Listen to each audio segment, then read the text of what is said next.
Danas u 13 sati u Rijadu Vatreni će odigrati svoju jedinu pripremnu utakmicu za svjetsko prvenstvo protiv Saudijske Arabije, koju je Dalić izabrao baš zato što stilom igre podsjećaju na Maroko, našeg prvog suparnika u grupnoj fazi svjetskog prvenstva. Pročitali ste jučer sigurno da je termin utakmice pomaknut sa 11 sati na 13 i to da će se igrati na stadionu Prince Faisal bin Fahad, a ne na stadionu Mrsol Park, kako je bilo ranije dogovoreno. Razlog promjene stadiona je loše stanje travnjaka na stadionu Mrsol Park, a Dalić je već ranije rekao da će rasporediti minutažu igračima i da će više igrati oni koji su u posljednje vrijeme bili manje korišteni i koji se vraćaju nakon oporavka od ozljeda koje su pretrpjeli.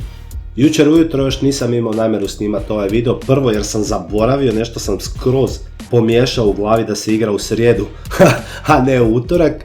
I pošto se trebalo igrati u 11 sati, mislio sam onak šta ako pustim video u 9, ko će ga uopće pogledati do utakmice, ali pošto je sad satnica promijenjena, idemo ukratko iskomentirati ono što nas čeka danas od 13 sati, a poslije ćemo onda nakon utakmice izbaciti još jedan video u kojem ćemo prokomentirati kako su to naši vatreni danas odigrali.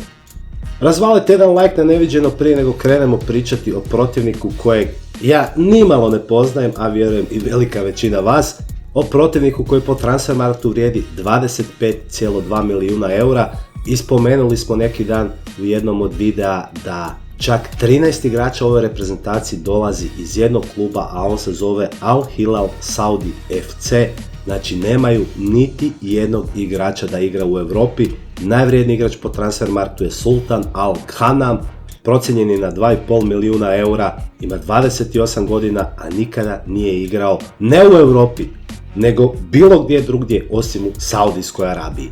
Pošto o Saudicima jako malo znamo, jedino što možemo jest pogledati njihove rezultate unazad, ajmo reći, godinu i pol, pa da vidimo kako su oni prošli svoje kvalifikacije za nastup na svjetskom prvenstvu. Tukli su Palestinu 5-0, pa Jemen 3-0, pa Singapur 3-0, Uzbekistan 3-0, Vijetnam 3-1.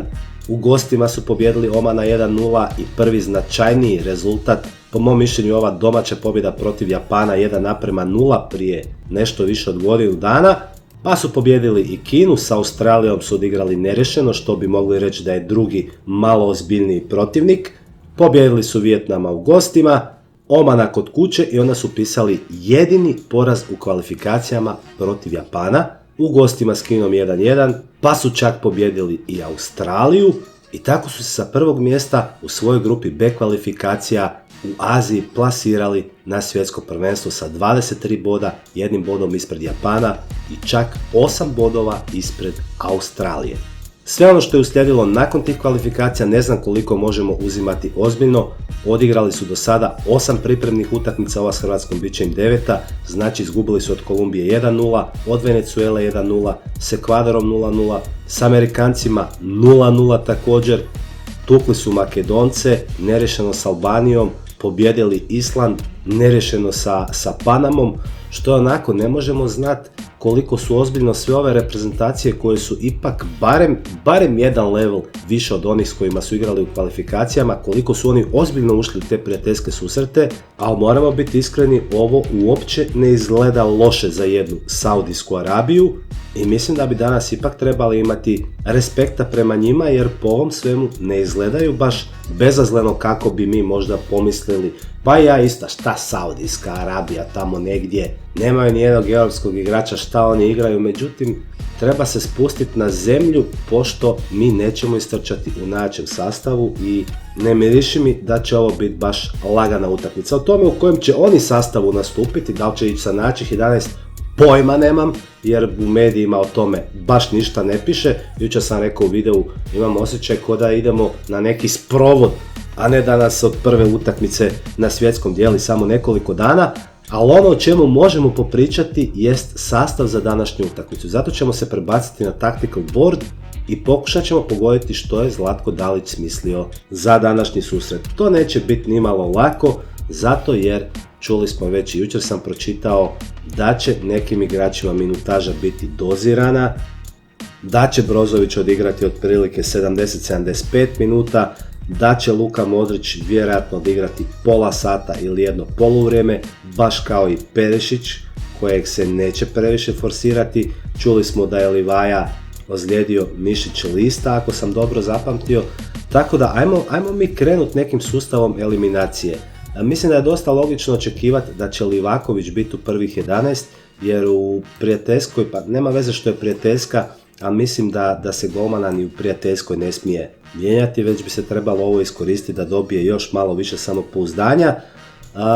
Vidu očekuje danas 100. nastup u dresu reprezentacije i zato ćemo morati izbaciti još 4 braniča, a Vidu ostaviti. Koga bi izbacili? Pa nemam pojma, baš sam razmišljao šta bi ti da si Zlatko Dalić napravio u ovakvoj jednoj utakmici. Možda ne želiš pokazati Maroku u kakvoj si točno formi, pa ćeš dosta ispremiješati sastav. Možda to ipak ne bi bilo toliko pametno, jer šta se onda pripremaš za Maroko, znači Saudijska Arabija ti simulira kako igra Maroko otprilike, a ti ćeš onda s rezervnim sastavom ići na njih. Šta si onda dobio? Nisi dobio praktički ništa, neš vidjeti ništa ako ti, ne znam, Vida i Lovren budu igrali u prvih 11 danas, a protiv Maroka to budu Guardioli šutalo. Šta si onda s tim napravio? Ne baš previše, ne mislim samo na ova dva obrambena igrača, nego općenito na cijelu ekipu, tako da evo stvarno po prvi put uopće nemam pojma za šta da se ja ovdje uhvatim kako bi što bliže pogodio ono što će Dalić napraviti. Vjerojatno će tu biti, ne znam sad ni na koliko izmjena imaju pravo, šta su dogovorili. Mislim da u tim prijateljskim utakmicama bi trebalo biti 6 izmjena, osim ako se izbornici, to jest savezi, ne dogovore da će i biti neograničeno, znači da se mogu promijeniti svih 11 igrača, što ne bi bilo nemoguće u ovoj utakmici. Ali ajde recimo da je Vida prvi starter, da Šutalo zbog minutaže neće biti u prvih 11, Gvardiol zbog svoje ozljede također neće biti u prvih 11, ostaju nam Erlić i Lovren, pa mi nekako ne bi čak bilo ni ludo da to baš budu Vida i Lovren na kraju kao u nekim starim danima. Na lijevom beku Barišić ili Sosa, nemam pojma, mislim da Barišić ipak ima malo jaču minutažu od Sose, neću sad ići provjeravati, ali eto, samo iz tog razloga ću Sosu staviti od prve minute. Juranović ili Stanišić, tu bi bilo realno da Stanišić počne, pošto ipak je u Bayernu nije prva opcija, nego skuplja minutažu najčešće pred kraj utakmice ili kad treba uskočiti zbog kartona ili neke ozljede. U veznom redu za Brozovića znamo da će biti od prve minute, što mi automatski znači onako da Jakić ispada iz ovih kombinacija što se tiče početka utakmice, ali stvarno mi ne bi bilo smisla da Jakić i Brozović igraju zajedno. Hoće li Modrić početi ili će ući s klupe, nemam pojma. Koliko je minutažu smislio Dalić za Kovačića, također teško je reći. O tom sam razmišljao šta bi napravio, recimo da znaš da imaš Modrića samo na pola sata, recimo da ćeš ga koristiti pol sata ili 45 minuta, da li bi ga stavio od prve minute ili bi ga stavljao onda u drugom poluvremenu. Jedno i drugo bi moglo imati smisla, ali ako pretpostavimo da će Modrić i Perišić odigrati po jedno poluvrijeme, onda bi mi bilo možda čak logično da jedan igra u prvom poluvremenu, a ovaj drugi da uđe u drugom, pošto su nam dva možda čak i najvažnija igrača uz Brozovića, tako da ne znam, ajmo reći da će Modrić odigrati prvo poluvrijeme, što znači da izbacujemo van Kovačića, a da će Perišić ući u drugom poluvremenu, a da će startati Oršić. Eto, ne znam, ja bi možda tako napravio, ali ovo je baš baba vanga neka prognoza. Sučić ili Pašalić, s obzirom na dosadašnju minutažu u reprezentaciji, realno bi bilo da to bude Pašalić, pošto ipak ima u odnosu na ovo mjesto nekog, ajmo reći, starosjedioca. Na desnom krilu Vlašić ili Majer, ne znam, njih dvojcu sam ostavio ovdje, iako su tu opcija i Kramarić i Pašalić i ne znam ko sve nije, jer ta pozicija nam nikako nije riješena. Vlašić je u vrlo dobroj formi u Torinu, Majer onako u Renu nešto ove godine se baš, to jest sezone, nije se baš previše naigrao i mislim da će svako od njih dobiti po jedno poluvrijeme. Mislim da neće izbornike mijati s Pašalićem ili Kramarićem tu, nego će se raditi o njima dvojci i mislim da će njih dvojcu koristiti kroz cijeli turnir na desnom krilu, koje će naravno neće biti klasično desno krilo, nego će biti sa onim ulascima u sredinu i sad kad bi Pašalić inače igrao desetku imalo bi smisla, zato što bi on često ulazio, znamo kako se Pašalić ubacuje u završetku akcija u sam 16-terac i onda bude opasan, ali ajmo reći da će Lovro Majer, ma ne, ja mislim da će ipak, ako Pašalić bude desetka, mislim da bi bilo logičnije da Vlašić onda starta u prvih 11. Livaju moramo nažalost otpisati zbog te njegove ozljede i sad nam ostaje ono, ne znam, stvarno ne znam, vidio sam da su jučer neki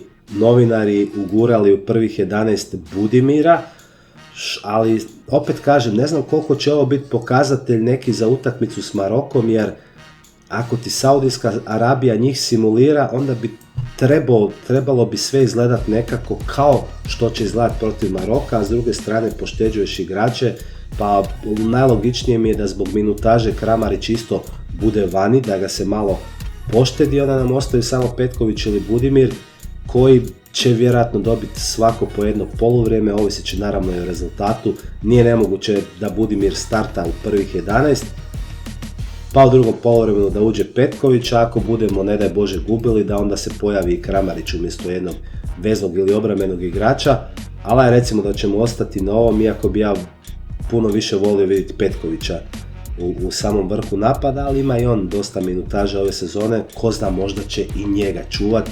Žao mi je zbog Livaje, jer mislim da je on taj, mislim da je po ovim zadnjim tekmama što smo odigrali, mislim da ako tražiš killera, da ga imaš u Livaji. A sad, šta i kako će biti, vidjet ćemo, ne samo na ovoj utakmici, nego i na samom svjetskom. Mislim da će Dalić imati jako puno za razmišljati koji napadač će mu igrati u vrhu napada u sljedećim tekmama. Ja se iskreno nadam da to neće biti Andrej Kramarić. Ništa nemam protiv njega, ali mislim da on može doći u obzir samo kao druga špica, kao taj second striker koji će imati onda više slobode, ali ako on bude recimo u vrhu napada protiv Maroka startuje, ja ću biti iskreno razočaran.